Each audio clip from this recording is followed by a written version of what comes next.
Ano ba yung sinasabi nilang sign of aging? Yung tipong tumataas na yung hairline mo. Ang mapapanot na ang nipis niya. Closer look. Ayan no, kita nyo ba yan? Ito yung Ceviche Root Touch-Up. Itatry natin siya today. Ito yung lid, ito yung brow powder, and ito yung brush. Time ko siyang gagamitin and hindi ako ganun ka-familiar. Pero based sa mga napanood ko na user din nito, ginaganito lang nila yon. Tap, tap, tap. Para lang tayong nagkukontour.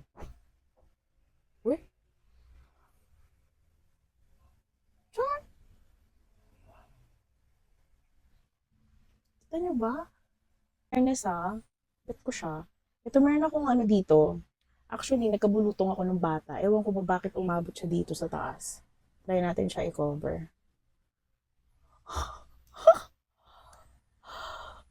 Alam mo, para ka lang nagme-makeup nito, pero para sa ulo mo siya gagawin. Hindi pa lang kasi halagay ko. Siguro pag dinamihan ko to, tsaka yung pag talagang marunong na ako. Ang ganda ng touch-up na to.